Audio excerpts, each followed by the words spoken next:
वैष्णवी हगवणे प्रकरणात वादात सापडलेले IPS अधिकारी जालिंदर सुपेकर यांचा नवा कारनामा आता उघड झालाय। कारागृहातील कैद्यांना पंचतारांकित हॉटेलच्या दरात हातगाड्यांवरील पदार्थांचा पुरवठा व्हायचा। स्वाभिमानी शेतकरी संघटनेचे नेते राजू शेट्टी यांनी जालिंदर सुपेकर यांच्यावर आता नवे आरोप केले। सुपेकरांनी फराळ खरेदीसाठी कैद्यांकडून उकळलेले पंचतारांकित हॉटेलनुसार दर असं राजू शेट्टी यांनी आरोप केला। कैद्यांसाठीच्या अन्नधान्याच्या खरेदीमध्ये जालिंदर सुपेकर यांनी घोटाळा केल्याचा राजू शेट्टींचा आरोप आहे। राजू शेट्टी यांनी आता हे आरोप केलेले आहेत। पुन्हा एकदा वैष्णवी प्रकरणात वादात सापडला IPS अधिकारी जालिंदर सुपेकर यांचा नवा प्रताप आता समोर आलाय। नवा कारनामा उघड झालेला आहे। कारागृहातील कैद्यांना पंचतारांकित हॉटेलच्या दरात हातगाड्यांवरील पदार्थाचा पुरवठा होत होता असा आरोप करण्यात आला। या संदर्भात चर्चा करण्यासाठी आपल्यासोबत शेतकरी नेते राजू शेट्टी जोडले आहेत। राजूजी, पुढारी न्यूजमध्ये आपलं स्वागत आहे। याआधी सुद्धा आपण आरोप केला होता, पुन्हा आपण म्हणताय की पंचतारांकित हॉटेलच्या दरात हातगाड्यांवरील पदार्थाचा पुरवठा व्हायचा। IPS अधिकारी जालिंदर सुपेकर यांचा नवा प्रताप उघड होतोय असा आपण दावा केलाय। या संदर्भातली काय माहिती आहे सविस्तर? आतापर्यंत अनेक पुरावे आम्ही बाहेर काढलेले आहेत। खरेदीचा दर, प्रत्यक्षामध्ये बाजारामध्ये असणारा दर, विशेषतः 2024च्या दिवाळीमध्ये कैद्यांना दिवाळीचा फराळ देत असताना कसलाही निविदा न करता बाजारातून जी खरेदी केली गेली, 5 कोटी रुपयाची जी खरेदी केली, त्यामध्ये हातगाडीवर असणारे जे पदार्थ आहेत त्याच्यापेक्षाही निकृष्ट दर्जाचे सगळे फराळाचे पदार्थ खरेदी केले गेले। ज्याला बुरशी आलेली होती, कैदी खात नव्हते आणि कतली सारखे किंवा असे पदार्थ घेतले। बुरशी आलेला पापडी, ते भडंग आणि त्यानंतर त्याचे दर मात्र पंचतारांकित हॉटेलपेक्षाही जास्त लावले गेले।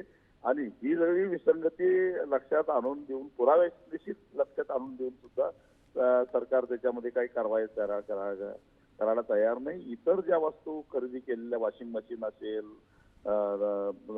किंवा जनरेटर असेल, याच्या किमती त्यांनी ज्या कंपनीच्या वस्तू खरेदी केलेल्या आहेत त्या कंपनीच्या रिटेलमध्ये मिळणाऱ्या एक वस्तू जरी खरेदी केल्या तरी त्याच्या किमती कितीतरी कमी आहेत। आणि यांनी होलसेलमध्ये म्हणजे 40, 50, 60, 70च्या संख्येनं खरेदी करून सुद्धा त्याच्या किमती मात्र रिटेलमध्ये त्या कंपनीची मिळणारी जी वस्तू आहे त्या वस्तूपेक्षा कितीतरी 40 ते 45% अधिक न खरेदी केली आहेत। हे सुद्धा सगळं पुरावे निश्चित आम्ही बाहेर काढलेला आहे। तरी सुद्धा याच्यावर काही चौकशी व्हायला तयार नाही। याचा अर्थ काय? कोण यांना पाठीशी घालतं? कारण या सुपेकरांनी पोलीस अधीक्षक असताना जळगावला एका पोलीस निरीक्षकांना, अशोक सादरे त्या पोलीस निरीक्षकाचं नाव, सातत्यानं हप्ते मागितले, दिवाळीला सोनं मागितलं आणि यांच्या जाचाला कंटाळून तो हप्ते देत नाही म्हटल्यानंतर एका वाळू माफियाला पुढे करून त्याला खोटी तक्रार करायला लावून सस्पेंड केलं आणि त्या माणसानं सुसाईड नोट देऊन, म्हणजे जालिंदर सुपेकर यांच्या जाचामुळं त्यांनी सतत माझ्याकडे पैशाची मागणी केल्यामुळं मी आत्महत्या करत आहे। माझ्या आत्महत्येला जालिंदर सुपेकर आणि त्यावेळचे जालिंदर सुपेकरनी नेमलेले LCBचे रायते म्हणून पोलीस निरीक्षक होते, या दोघांना जबाबदार धरण्यात यावं असं लिहून त्यांना आत्महत्या केली। जळगावच्या स्थानिक नेत्यांना हाताशी धरून ते प्रकरण सुद्धा दाबलं गेलं 2012 साली। पण असे कारनामे आणि हे प्रकरण पचली, आता आपण याच्यापेक्षाही मोठं केलं पाहिजे हा आत्मविश्वासानं आला। काल परवा 2-3 दिवसामध्ये तुरुंगात जे पूर्वी कैदी होते ते आता काही त्यातले बाहेर सुटून आलेले आहेत, काही पॅरलवर आलेले आहेत, काही निर्दोष सुटलेले आहेत। त्यांनी मला फोनवरनं सांगितलं, तुम्ही सांगताय त्याच्यापेक्षा कितीतरी भयानक प्रकार तुरुंगामध्ये आहे। तुरुंगातलं खाणं इतकं निकृष्ट असायचं की मग कैद्यांना जी सवलत असते की स्वतःच्या पैशातून काही वस्तू कॅन्टीन मधून खरेदी करायच्या आणि त्याच्यावर दिवस घालवायचा, परंतु त्याला सुद्धा मर्यादा असायच्या। मग तेवढ्यामध्ये यांनी कॅन्टीन मध्ये सुद्धा एवढ्या महागड्या वस्तू खरेदी केल्या की ते बजेट कोलमडून पडायचं।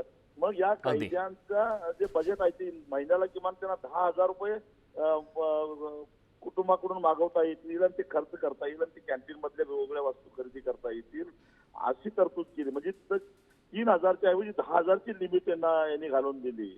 म्हणजे पैसे जास्त खर्च करा।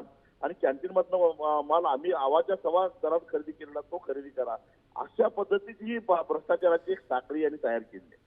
नक्कीच राजूजी, आपला मुद्दा लक्षात आला. खरं तर या संदर्भात चौकशी सुद्धा होणार आहे असं प्रशासनानं सांगितलं. खूप खूप धन्यवाद या महत्त्वपूर्ण खूप खूप धन्यवाद पुढारीविषयी संवाद साधला त्याबद्दल.